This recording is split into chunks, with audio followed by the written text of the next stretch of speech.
You'll remember the refrain at the end of Judges. In those days, there was no king. Everyone did as they saw fit. And so it's this call at the end of Judges for a king. That's what Israel really needs, is someone to reorient their lives around God.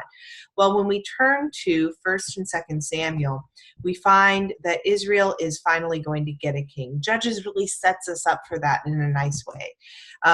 So here we go. We start with, when you enter into 1st and 2nd Samuel, the very first character that you meet is the character of Hannah. Now, Hannah, like so many before her from the Pentateuch, is a barren woman. She can't have any children, and so she goes to the tabernacle to beg God for a child, and God delivers. She gets pregnant, and her son's name is Samuel. That's where we get the name of 1st and 2nd Samuel, even though 1st and 2nd Samuel is primarily about David. But she becomes pregnant with a little boy, and his name is Samuel, and Samuel is the final judge. He's our very last in this long line of judges, and he grows up serving at the tabernacle. So he serves with this guy named Eli. Now, to thank God for what God has done, Hannah prays again, and in her prayer, she says some really interesting things. What she ends up praying for after her child is born is she prays for a king. She says, "My heart rejoices in the Lord, because the Lord raises the poor from the dust and lifts the needy from the ash heap. He seats them with princes and has them inherit a throne of honor." So, in essence, what she's praying for is a king that will come from a lowly place and be raised up to a throne of honor. So that's the first thing that Hannah prays for. Then she also says, "It's not by strength that one prevails. Those who oppose the Lord will be broken. The Most High will thunder from heaven, and the Lord will judge the ends of the earth. He will give strength to his king and exalt the horn of his anointed." So the first thing that she prayed for was right up here. The Lord will raise this king up from a low position. And then the second thing that she prays is that the king would understand that it is not by might that one prevails, but it is by the hand of the Lord. The Lord decides who is going to prevail and who is not. And so those two things, come from a lowly position and rely on the strength of the Lord rather than your own strength. I want to point out one other thing to you. She says that the Lord will give strength to his king and exalt the horn of his anointed. Now, in the ancient world, this phrase, his anointed, the way that it was translated into Hebrew was Mashiach. Now, you're familiar with that term because it gets Mashiach gets translated into English as Messiah.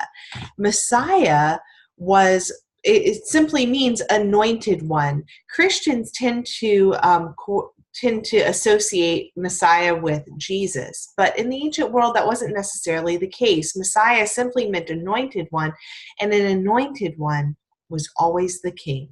So the king would be anointed with oil by a prophet, and that would indicate that that person was to be king. So this is what we have with Hannah. She prays for a certain kind of king. However, we find out pretty quickly that the first king is not the kind of king that Hannah prayed for at all. Saul is the first king of Israel. He's the first Mashiach, the first anointed one. Samuel, Hannah's son, actually anoints Saul. He is a good-looking guy. He's an experienced warrior, but he's not what Hannah prayed for. Number one, he looks like, and he's a good-looking guy, experienced warrior, is a lot like all of the kings of the other nations that are all around Israel. Hannah specifically prayed for somebody who came from a low position, and that's not Saul at all, and also somebody who relies on the strength of God. Experienced warriors don't have to rely on the strength of God. And so this is the final scene in Saul's downfall. Here he is, and Samuel has shown up to kill the Amalekite king. Excuse me. You might be wondering why Samuel has to kill the Amalekite king. Shouldn't the great warrior do that? Well, yeah, but Saul is not following the rules of holy war, and he does not commit everything to the band the way that he's supposed to. And so Samuel has to come in and finish the job for him. But the main thing that I want you to know about Saul is that he wasn't the king that Hannah had prayed for. He was a good-looking guy, an experienced warrior who didn't need to rely on the power of God. Now, as we continue in this story, we find out that God's Spirit leaves Saul and moves to a guy named David. So when Saul was anointed with that oil, the Spirit of God was with him. However, in 1 Samuel 16, we're going to find out that David is going to become the new anointed one and is going to receive that Spirit from God. So I want you to keep in the back of your mind Hannah's prayer, and we'll find out if David is the kind of king that Hannah prayed for. So I'm in 1 Samuel 16, and Samuel the prophet has just gone to a guy's house named Jesse. It's where Yahweh has told him to go. It says in verse 4, Samuel did what the Lord commanded. He came to Bethlehem. That is where David is from. You may also be aware that Jesus is from Bethlehem.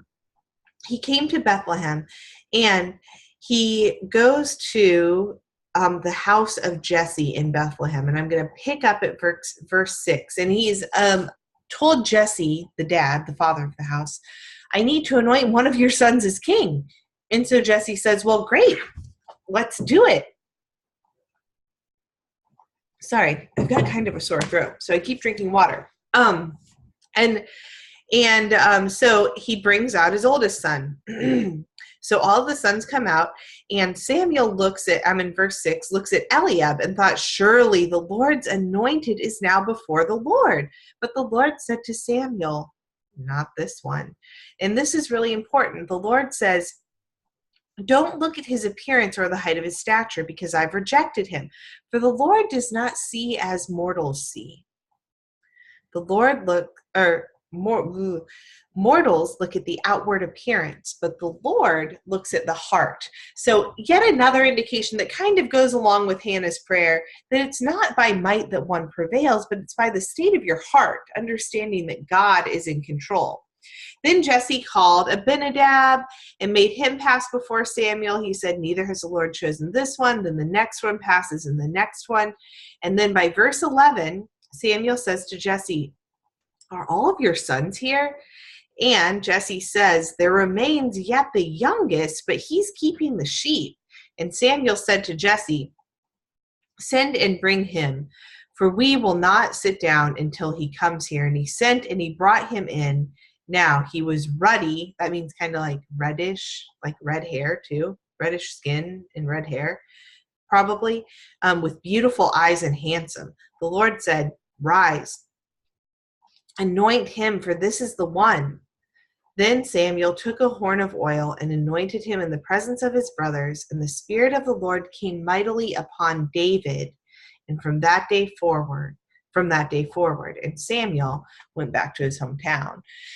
So Samuel goes and anoints David, and David is this unlikely guy. He's the youngest, and we've already seen God choose the youngest a couple of times throughout Genesis, where God's like, no, it's got to be Isaac and not Ishmael. It's got to be Jacob and not Esau. And now God is choosing the youngest again. And not only that, he's not the most likely candidate. This kid, David, comes from a lowly place. He's the youngest. He doesn't stand to inherit very much. And he's been out keeping the sheep all day. He's just a shepherd boy. There's not a whole lot to him. And the Spirit of the Lord comes upon him when he is anointed, when he is Mashiach, when he is Messiah. And then look at verse 14. Now the Spirit of the Lord departed from Saul, and an evil spirit from the Lord tormented him.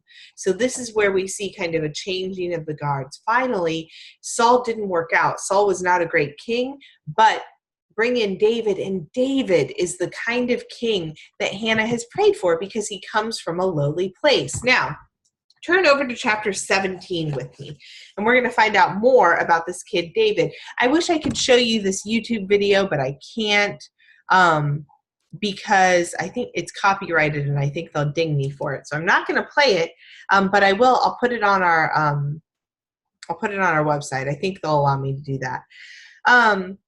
So chapter 17 is the story that you know so well. It's a story of David and Goliath. And it says, now the Philistines gathered their armies for battle. They were gathered at Soko, blah, blah, blah. Saul and the Israelites were too afraid to go out. They didn't want to go up against the hero from Gath. And the Philistine from Gath came out of the camp, the champion Goliath, whose height was 6 cubits in a span, and his helmet was made of bronze.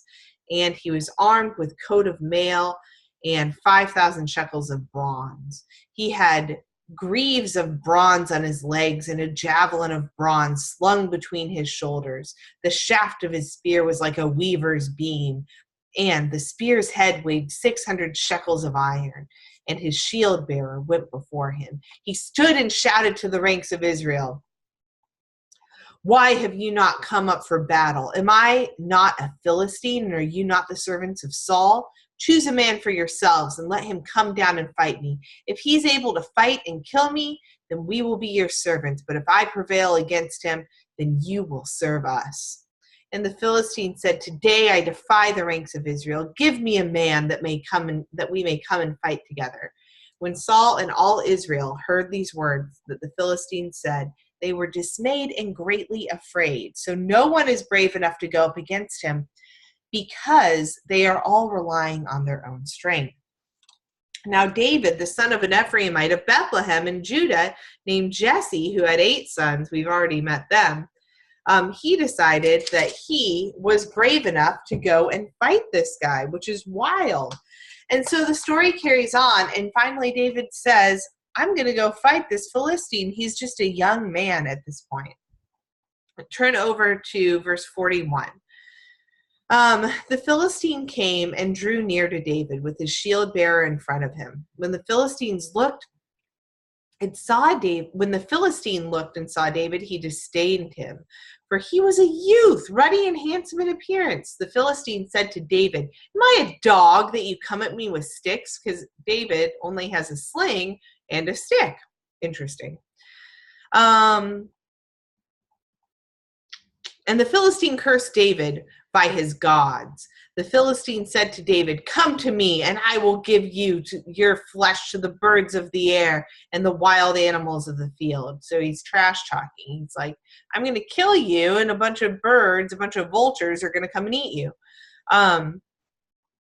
But David said to the Philistine, and this is where he plays right into Hannah's prayer, relying on the power of God. In verse 45, you come to me with a sword and a spear and a javelin, but I come to you in the name of the Lord of hosts, the God of the armies of Israel, whom you have defied. This very day the Lord will deliver you into my hand, and I will strike you down and cut off your head, and I will give the dead bodies of the Philistine army this very day to the birds of the air and the wild animals of the earth, so that all the earth will know that there is a God in Israel, and that all his assembly may know that the Lord does not save by sword and spear, for the battle is the Lord's, and he will give you into our hand. So David is very clearly relying on the power of the Lord here. We're finding that he is the king that Hannah prayed for. When the Philistine drew near to meet David, David ran quickly to the battle line to meet the Philistine. David put his hand in his bag, took out a stone, slung it, and struck the Philistine on the forehead, and the stone sank into his forehead, and he fell face down on the ground. Pretty gnarly scene. So David prevailed over the Philistine with a sling and a stone, striking down the Philistine and killing him. This is where it gets a little bit strange. I don't know if the rock sinking into Goliath's forehead is what killed him, or if it's this, because it says then, there was no sword in David's hand. David ran and stood over the Philistine and grasped his sword and drew it out of its sheath and killed him and cut off his head with it. So somehow David kills the Philistine. I can't tell if it's with the stone or when he runs up and he grabs the knife. What is it called? The sword, and cuts off the Philistine's head. I'll let you do what you want with that. But now you've been introduced to David, the king that Hannah prayed for. It's exciting. So in our next lecture, we'll find out more about David.